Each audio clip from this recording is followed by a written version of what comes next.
L'éducation islamique et les madrasas. L'éducation dans le monde islamique a toujours été intimement liée à la religion et à la transmission du savoir religieux, mais elle a également joué un rôle fondamental dans le développement intellectuel, scientifique et culturel des sociétés musulmanes.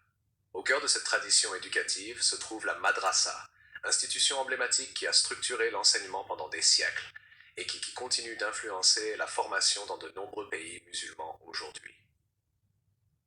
Comprendre le rôle des madrasas, leur organisation, leur curriculum et leur impact social et culturel permet de saisir l'importance de l'éducation dans l'histoire de l'islam. Origine et développement des madrasas. Le mot madrasa provient de l'arabe darasa, qui signifie étudier. À l'origine, il désignait simplement tout lieu où l'on enseignait, souvent associé à la mosquée.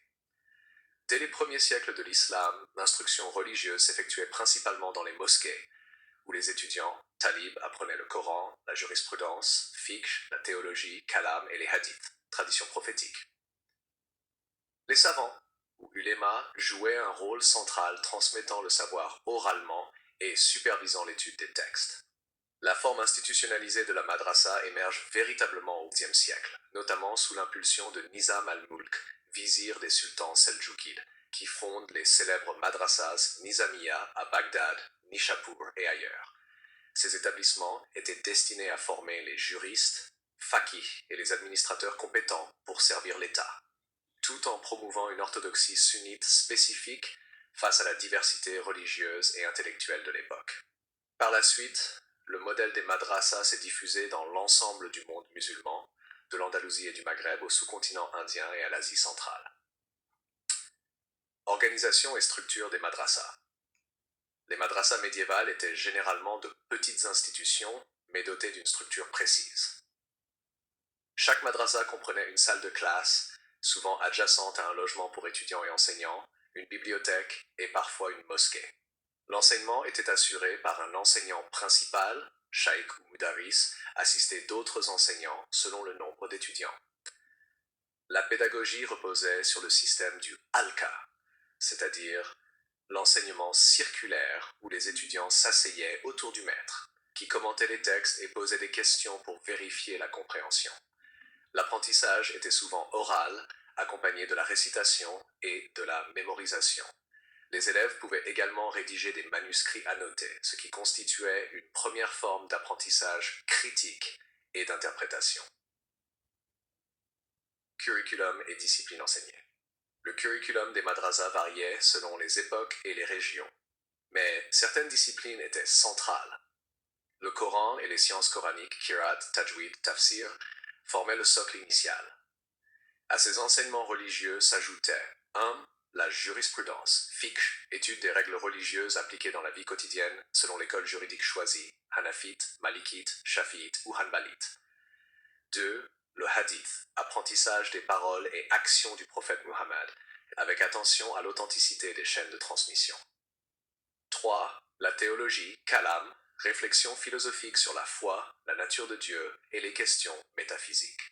4. Le droit et l'administration pour les élèves destinés à servir dans la fonction publique.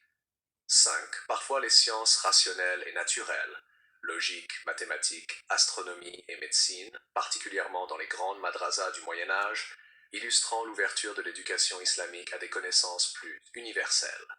Cette combinaison de savoirs religieux et scientifiques explique pourquoi certaines madrasas sont devenues des centres intellectuels prestigieux, attirant des étudiants de régions éloignées. Financement et patronage. Les madrasas étaient souvent financés par le Waqf, ou Fondation pieuse, qui garantissait la gratuité de l'enseignement et la prise en charge des étudiants. Les souverains, dignitaires et riches marchands y voyaient un moyen de gagner des récompenses spirituelles et de renforcer leur prestige social et politique. Les fondations Waqf étaient rigoureusement réglementées, incluant parfois des clauses sur le programme d'études, la rémunération des enseignants et le logement des étudiants. Impact social et culturel. Les madrasas ont eu un impact profond sur la société islamique. Elles ont permis de créer une élite savante, formée non seulement à la connaissance religieuse, mais aussi à la jurisprudence et à l'administration. Cette élite a contribué à la stabilité politique et à la diffusion du droit islamique dans tout le monde musulman. Par ailleurs, les madrasas ont favorisé le mouvement intellectuel et scientifique, notamment à travers la traduction de textes grecs, persans et indiens en arabe et leur étude critique. Elles ont également joué un rôle social et économique, en offrant aux étudiants une éducation gratuite, un logement et parfois un soutien alimentaire. Elles ont contribué à l'ascension sociale de nombreux jeunes issus de familles modestes et ont servi de réseau pour le recrutement dans l'administration et les métiers savants. Madrasa et modernité. Avec l'arrivée de la colonisation et des réformes modernes au XIXe et XXe siècle, le rôle des madrasas a été remis en question. Les systèmes éducatifs modernes introduits par les puissances coloniales ont favorisé les écoles laïques, tandis que certaines madrasas ont conservé un rôle limité à l'enseignement religieux. Cependant, beaucoup ont su s'adapter, intégrant de nouvelles disciplines comme les sciences exactes, les langues modernes et l'histoire. Dans certains pays comme le Pakistan, l'Inde, le Bangladesh ou l'Égypte, les madrasas continuent à former des milliers d'étudiants chaque année. La perception des madrasas dans le monde contemporain est complexe. Elles sont à la fois célébrées comme gardiennes de la tradition et critiquées pour leur rigidité ou leur isolement par rapport aux enseignements modernes. Les initiatives de réforme visent souvent à combiner le respect de l'héritage religieux avec les exigences de l'éducation contemporaine, notamment l'enseignement scientifique et technique. Madrasa et diffusion culturelle. Les madrasas ont également été des vecteurs essentiels de diffusion culturelle.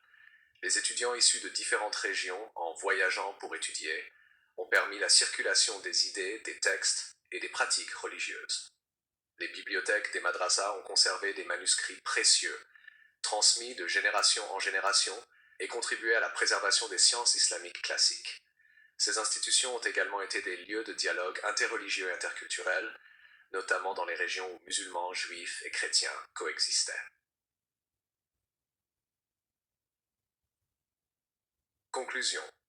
Les madrasas constituent un élément central de l'histoire de l'éducation islamique. De simples lieux d'études rattachés aux mosquées, elles sont devenues des institutions structurées, formant des élites religieuses, juridiques et intellectuelles. Leur rôle dépasse largement l'enseignement du Coran et des hadiths, englobant la formation juridique, scientifique et administrative. Leur influence sur le plan social, culturel et politique a été considérable, contribuant à la stabilité des sociétés musulmanes et à la diffusion du savoir à travers le monde islamique. Aujourd'hui encore, les madrasas représentent un lien entre tradition et modernité. Elles illustrent la capacité de l'éducation islamique à évoluer et à s'adapter, tout en préservant un héritage intellectuel et spirituel millénaire.